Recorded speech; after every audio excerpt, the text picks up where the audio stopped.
आजचा व्हिडिओ हा महाराष्ट्रातील सर्व शाळांसाठी, शाळेतील मुख्याध्यापक आणि शिक्षकांसाठी UDAS प्लस बाबत अत्यंत महत्त्वपूर्ण व्हिडिओ आहे।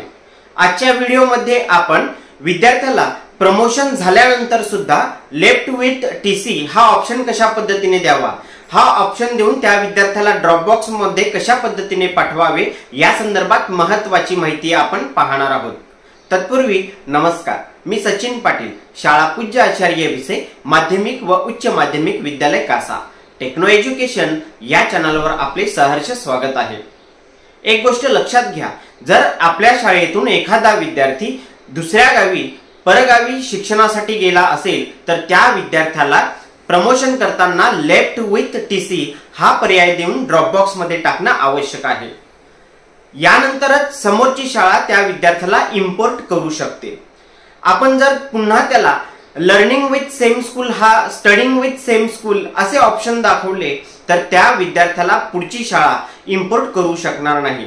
मग प्रमोशन नंतर सुद्धा आपण ही चूक केली असेल तर ही चूक कशा पद्धतीने दुरुस्ती करावी, त्या ठिकाणी learning with same studying school हा ऑप्शन व्यतिरिक्त लेफ्ट विथ TC हा ऑप्शन कशा पद्धतीने द्यावा जेणेकरून समोरची शाळा त्या विद्यार्थ्याला सहज इम्पोर्ट करू शकते, या संदर्भात आपण प्रात्यक्षिक पाहणार आहोत। आणि यासाठी व्हिडिओ हा कुठेही स्किप न करता पूर्ण पहा। चला तर जाऊया लॅपटॉपच्या स्क्रीनवर। प्लस या पोर्टलवर विद्यार्थी प्रमोशन नंतर सुद्धा एखादा विद्यार्थी स्टडीइंग इन सेम स्कूल हा पर्याय देऊन प्रमोट केला गेला असेल तर प्रमोशन नंतर सुद्धा विद्यार्थ्याला पुन्हा ड्रॉप बॉक्स मध्ये म्हणजेच लेफ्ट स्कूल विथ TC हा पर्याय देऊन ड्रॉप बॉक्स मध्ये कसे टाकावे याबाबत आपण माहिती पाहत आहोत। यासाठी गुगलवर सर्च करा UDAS प्लस। या पद्धतीने UDAS प्लसचा हा डॅशबोर्ड येईल। उजव्या कोपऱ्यात log in for all modules या टॅबवर क्लिक करून या ठिकाणी महाराष्ट्र राज्य सिलेक्ट करा आणि गो या टॅबवर क्लिक करा। याप्रमाणे UDAS प्लस वर आपल्याला लॉग इन करण्यासाठीचा डॅशबोर्ड उपलब्ध होईल। आता या ठिकाणी आपला ID आणि त्याखाली पासवर्ड टाकून त्याखाली दिलेला हा जो कॅप्चा आहे हा एंटर करा आणि त्या ठिकाणी लॉग इन या टॅबवर क्लिक करा। UDAS प्लस बाबतचा या पद्धतीने हा एक डॅशबोर्ड ओपन होईल। बघा, आपण शैक्षणिक वर्ष 2024-25 या टॅबमध्ये काम करतो, म्हणून पुन्हा एकदा या टॅबवर आपण क्लिक करूया। याप्रमाणे पॉपअप विंडो ओपन होईल, याला आपण क्लोज करूया। अशा पद्धतीचा आपल्या स्कूलचा, आपल्या शाळेचा महत्त्वाचा UDAS प्लस या डॅशबोर्डवरील हा महत्त्वाचा आपल्या शाळेचा डॅशबोर्ड या ठिकाणी आपल्याला दिसेल। बघा, एखाद्या शाळेमध्ये विद्यार्थी हा शाळा सोडून गेला असेल, आपल्या शाळेत आला असेल आणि आपण त्याला जेव्हा इम्पोर्ट करतो तेव्हा इम्पोर्ट करताना आपल्याला त्या शाळेने स्टडीइंग इन सेम स्कूल हा पर्याय वापरला असल्यामुळे विद्यार्थ्याला इम्पोर्ट करता येऊ शकत नाही।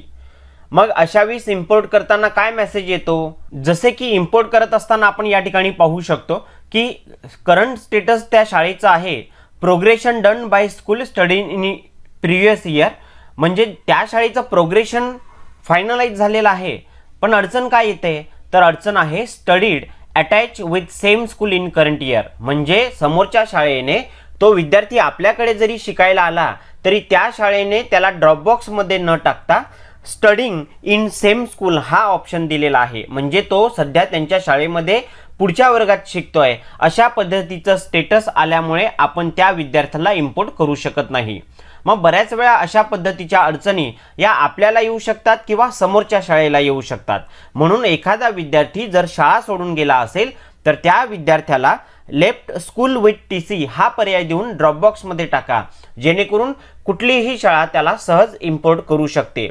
मग अशा वेळेस आपण फायनलाइज जर आपल्या शाळेचं पूर्ण झालं असेल मग त्या विद्यार्थ्याला पुन्हा फायनलाइज नंतर आपल्याला त्या विद्यार्थ्याला ड्रॉप बॉक्स मध्ये म्हणजेच त्या विद्यार्थ्याचं लेफ्ट स्कूल विथ TC हा पर्याय देता येऊ शकतो का, तर हो। मग अशा वेळेस कशा पद्धतीने देणं अपेक्षित आहे, तर लक्षात घ्या, आपल्याला त्या शाळेमधील एखादा विद्यार्थी किंवा आपल्या शाळेमधील एखादा विद्यार्थी शाळा सोडून गेला असेल आणि त्या विद्यार्थ्याला स्टडीड इन सेम स्कूल अशा पद्धतीचा एक मेसेज आपण त्याला अप्लाय केला असेल तर त्याला पुन्हा ड्रॉप बॉक्स मध्ये टाकण्यासाठी पुन्हा एकदा आपल्याला या ठिकाणी ट्रान्सफर सर्टिफिकेट मॉड्यूल हा एक पर्याय दिसतो, या पर्यायावर आपल्याला क्लिक करायचं आहे। क्लिक केल्यानंतर आपल्याला जो विद्यार्थी आपल्या शाळेतून दुसऱ्या शाळेत शाळा सोडून गेला आहे अशा विद्यार्थ्याचा पेन नंबर हा शोधायचा, सर्च करायचा। हा पेन नंबर कसा शोधावा हे आपण मागील व्हिडिओमध्ये पाहिलं आहे। आपण हा व्हिडिओ पाहून विद्यार्थ्याचा पेन नंबर शोधा किंवा स्कूल डॅशबोर्डला जाऊन आपल्या त्या वर्गामध्ये निवड करून त्यासमोर विद्यार्थ्याच्या नावाच्या बाजूला त्या ठिकाणी देखील त्याचा पेन नंबर आपल्याला मिळेल। हा पेन नंबर या ठिकाणी टाकायचा आहे आणि गो या टॅबवर क्लिक करायचं आहे। आपण बघू शकता विद्यार्थ्याचा पेन नंबर टाकल्यानंतर गो या टॅबवर क्लिक केलं त्यानंतर आपण खालील हा डॅशबोर्ड जर पाहिला तर याप्रमाणे त्याचं विद्यार्थ्याचं पूर्ण नाव, त्याची जन्मतारीख, तो कुठल्या वर्गामध्ये आहे, कुठल्या सेक्शनमध्ये आहे, अशा पद्धतीची सगळी माहिती, त्याचं थोडक्यात स्टेटस आपल्याला या ठिकाणी दिसेल। आता हा विद्यार्थी स्टडिंग इन सेम स्कूल हा पर्याय वापरल्यामुळे तो पुढील वर्गामध्ये देखील आपल्याचकडे ऑनलाईन दिसतोय आणि म्हणून समोरच्या शाळेला इम्पोर्ट करताना अडचणी येत आहेत।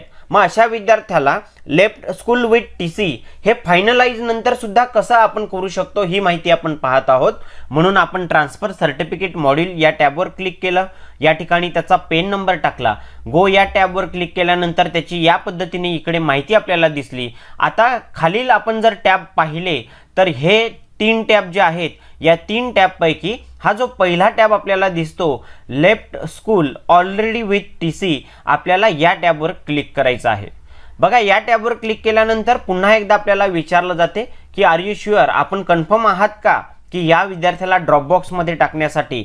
आणि आपण जेव्हा कन्फर्म या टॅबवर क्लिक करू अशा वेळेस तो विद्यार्थी ड्रॉपबॉक्स मध्ये म्हणजेच लेफ्ट स्कूल विथ टीसी हा जो टॅब आहे त्याला अप्लाय होईल आणि तो विद्यार्थी आपल्या नियमित वर्गामधून बाहेर पडून ड्रॉपबॉक्स मध्ये जाईल। आणि याचा फायदा हा समोरची शाळा जेव्हा त्या विद्यार्थ्याला इम्पोर्ट करेल तेव्हा तो विद्यार्थी सहज त्या शाळेला इम्पोर्ट होऊ शकतो।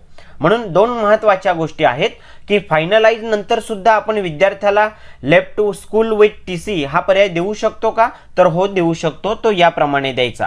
आणि दुसरा फायदा असा आहे की विद्यार्थ्याला दुसरी समोरची शाळा जेव्हा इम्पोर्ट करते तेव्हा या अडचणींना सामोरे जावं लागते। मग अशा वेळेस आपण या विद्यार्थ्याला या पद्धतीने लेफ्ट स्कूल विथ टीसी हा पर्याय जर अप्लाय केला तर समोरची शाळा त्याला सहज इम्पोर्ट करू शकते। आपण जर कन्फर्मवर क्लिक केलं तर विद्यार्थी हा ऑटो या ठिकाणाहून आपल्या वर्गातून निघून हा त्या वर्गाच्या ड्रॉपबॉक्समध्ये जाऊन राहील। अशा पद्धतीने आपण फायनलाइज नंतर सुद्धा विद्यार्थ्याला लेफ्ट स्कूल विथ टीसी हा पर्याय देऊन ड्रॉपबॉक्समध्ये नेऊ शकता। यानंतर या ठिकाणी आपण जर पाहिलं तर 3 जे महत्त्वाचे ऑप्शन आहेत याच्याबद्दल थोडक्यात माहिती सांगतो। बघा आपण जर लेफ्ट स्कूल विथ टीसी हा ऑप्शन दिला तर विद्यार्थी शाळा सोडून गेला असेल आणि आपल्या शाळेमध्ये त्याला स्टडिंग इन सेम स्कूल दाखवला असेल तर हा पर्याय दाखवून त्याला आपण ड्रॉपबॉक्स मध्ये टाकू शकतो। विद्यार्थी 2024-25 मध्ये शैक्षणिक वर्ष 2024-25 या चालू शैक्षणिक वर्षात एखाद्या विद्यार्थ्याने शाळा सोडली आणि त्याने अर्ज केला असेल मला एलसी मिळावा, अशा वेळेस त्याला आपण एलसी देतो। अशा वेळेस त्या विद्यार्थ्याचा पेन नंबर इकडे टाका आणि त्याला इश्यू न्यू टीसी हा जो टॅब आहे या ठिकाणीचा हा टॅब त्या ठिकाणी आपल्याला ऍक्टिव्ह करायचा आहे, म्हणजे त्याला अप्लाय करायचा आहे। आणि मार्क ड्रॉपआउट हा टॅब कोणासाठी असतो तर ज्यावेळेस एखाद्या विद्यार्थ्याचा एलसी आपल्याकडे आहे मात्र तो विद्यार्थी सतत गैरहजर आहे, त्या विद्यार्थ्याचा आपण भरपूर तपास केल्यानंतर सुद्धा तो विद्यार्थी आपल्याला कुठेही मिळत नाही, तो शाळाबाह्य झालेला आहे। अशा वेळेस त्या विद्यार्थ्याला आपल्याला पेन नंबर टाकून मार्क ड्रॉपआउट या पद्धतीचा ऑप्शन आपल्याला त्या ठिकाणी अप्लाय करायचा असतो।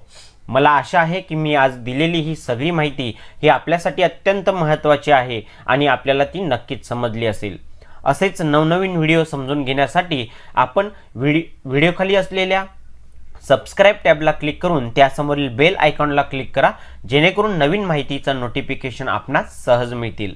चला तर भेटूया पुढील एका नवीन व्हिडिओमध्ये। धन्यवाद।